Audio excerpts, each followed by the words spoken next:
Good morning students जो topic आज का है हमारा ये यहाँ पर Kirchhoff's rules and simple applications की हमने बात करनी है।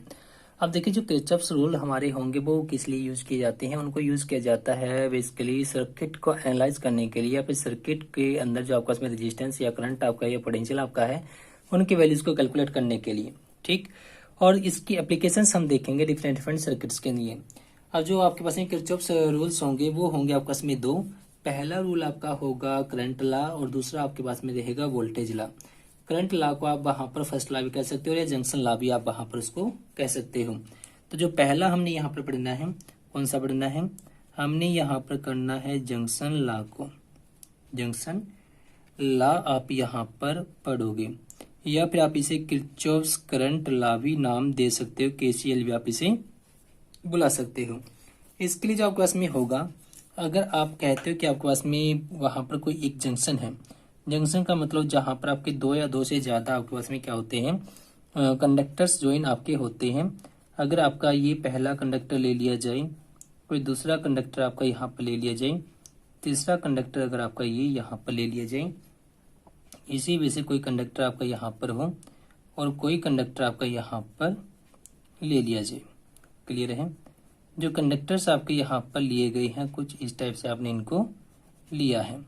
अब ये जो कंडक्टर्स आपके हैं इनमें अगर डिफरेंट डिफरेंट आपने बताए इनके अंदर करंट का अमाउंट फ्लो करता हो, ये आपका अगर R1 रेजिस्टेंस का है, इसका रेजिस्टेंस R2 है, ये R3 आपका है, ये R4 आपका और ये आपका ये अगर ये R5 है।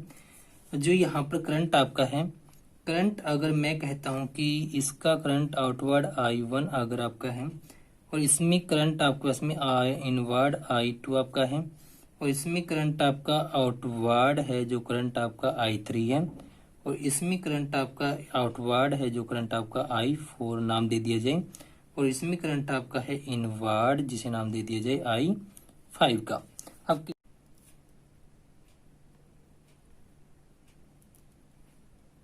अब जो किरचॉफ्स करंट लॉ आपको कहेगा, अब ये यूं कहता है कि आपका जो जंक्शन ओ यहाँ पर इसको नाम दे दिया जाए, जंक्शन ओ पर जो भी करंट आपका एंटर करता है या लीव करता है सबका सम आपका होगा जीरो के इक्वल, या फिर यूं कहिएगा कि sum entering current entering in the junction is equal to the sum of current leaving the junction. ये आपके पास में यहाँ पर ये रहेगा। इन शॉर्ट मैं कह सकता हूँ कि समेशन करंट आई का कितना रहेगा, ये जीरो आपके पास में आएगा। ठीक, तो इसके अकॉर्डिंग अगर देखा जाए तो आपके पास में क्या रहेगा, यहाँ पर जो इनवर्ड आपका उसको एक तरफ आप लिखिएगा, आउटवर्ड को एक तरफ आप लिखिएगा। अगर ये आपका आउटवर्ड था I1 वैल्यू रख ली जाए, यहाँ पर आउटवर्ड आपका है और I2 आपका इसमें इनवर्ड है तो I2 आप इस तरफ लिख लीजिएगा। I3 आपका आउटवर्ड है तो आप इसको I3 को यहाँ पर रख लीजिएगा। I4 आपका आउटवर्ड है तो आप इसको भी क्या कीजिएगा, I4 को भी आप इसके साथ यहाँ पर रखिएगा और I5 आपका है इनवर्ड तो आप इनका सम कर दीजिएगा कुछ इस टाइप से। ठीक, आउटवर्ड करंट का सम होगा इक्वल आपका इसमें इनवर्ड करंट के।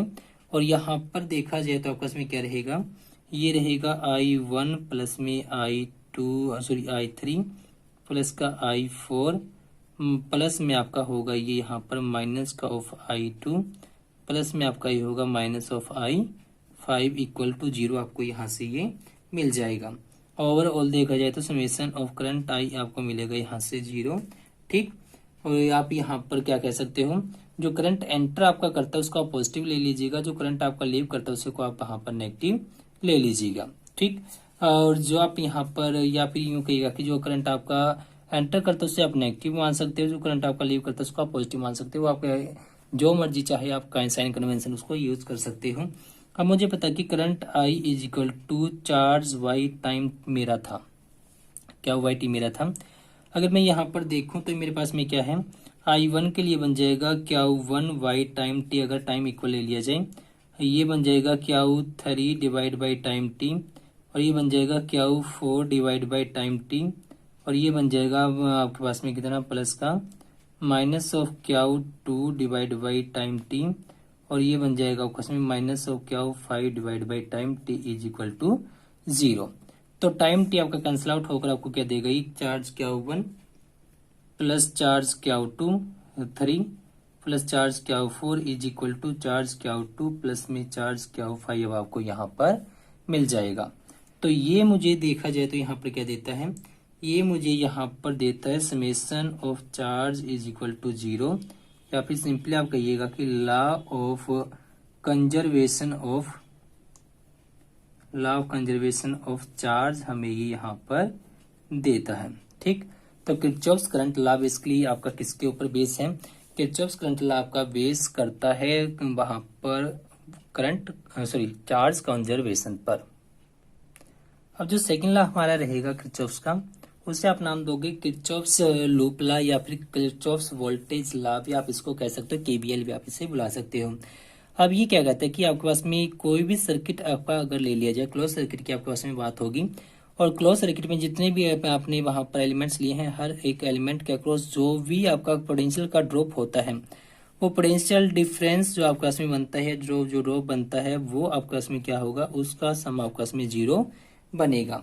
ठीक, तो इसके लिए आप देखिएगा, अगर आपने कहा कि जो आपका रेजिस्टेंस यहाँ पर दे दिया जाए जिसमें से करंट आपका एंटर करता है, अगर करंट आई आपका रेजिस्टेंस आर में फ्लो करता है, सेम डायरेक्शन में अगर आप करंट के मूव करते हो सर्किट के अंदर या लूप के अंदर, तो हम सेम डायरेक्शन में इसको क्या लेंगे, अगर आप वहां पर सेम डायरेक्शन में आपका इसमें लेते तो आप डेल्टा वी जो आपका रहेगा, जो डेल्टा वी या फिर पोटेंशियल जो आपका होगा, इसे आप वहां पर ले सकते हो नेगेटिव, वहां पर आप इसको लीजिएगा। और जब आप इसकी बात करते हो अपोजिट डायरेक्शन की, अपोजिट डायरेक्शन में अगर आप लेकर चलते तो डेल्टा वी जो आपका इसमें बनेगा, ये आप इसे लेकर चलोगे, आप इसे पॉजिटिव लेकर चलोगे। ठीक, तो डेल्टा वी नेगेटिव होगा आपके पास में सेम के लिए, अपोजिट होगा, अपोजिट के लिए होगा आपके पास में पॉजिटिव। क्लियर है। और अगर आप कहते हो कि आपने कहा कि कोई बैटरी या सेल आपका है, अगर आप इसमें सेल सर्किट में चले हो इस वे से, अगर आप पॉजिटिव टू नेगेटिव आप गए हो, तो आप यहाँ पर नेगेटिव साइन कंसिडरेशन में लेकर चलोगे, जो भी इसका पोटेंशियल होगा उसके लिए। और अगर आप इसमें नेगेटिव टू पॉजिटिव आए, तो आप पॉजिटिव साइन यहाँ पर कंसिडरेशन में लेकर चलोगे। कहने का मतलब कि आपके पास में साइन कन्वेंशन में आपके पास में ये पॉजिटिव साइन इंक्लूड होगा अगर आप पॉजिटिव पर लास्ट में गए हो, और अगर आप नेगेटिव पर बाद में गए हो, पॉजिटिव पर पहले गए हो, तो आपके पास में क्या रहेगा, नेगेटिव साइन ही आपका यहाँ पर इंक्लूड करेगा। सेम डायरेक्शन में अगर आप मूव करते हो तो पोटेंशियल डिफरेंस आपका नेगेटिव ले लिया जाएगा, और डिफरेंट में अगर आप मूव करते हो आपका ये पॉजिटिव ले लिया जाएगा। ये था हमारा किरचॉफ्स का सेकंड लॉ, या फिर आप कहिएगा कि केवीएल आपका ये होगा। क्लियर है। तो ये था हमारे पास में किरचॉफ्स वोल्टेज लॉ से वहां पर आपके पास में जो भी आपके पास में किरचॉफ्स रूल्स आपके पास में होंगे, और इनकी जो एप्लीकेशंस हम पढ़ेंगे, ये हम पढ़ेंगे व्हीटस्टोन ब्रिज के अंदर और उसकी फर्दर एप्लीकेशंस के अंदर। अब ये जो मेरा है यहाँ पर देखिए, आपने कहा डेल्टा वी आपका 0 है, डेल्टा वी 0 होने का मतलब कि मेरा पोटेंशियल डिफरेंस आपका 0 है, और पोटेंशियल मुझे पता था कि work done per unit charge मेरा ये था, तो ये जो work done per unit charge है, इस पूरे का सम 0 बनेगा। तो चार्ज मेरा यहाँ पर इस तरफ जाकर, तो मुझे ये वर्क डन का सम 0 देगा।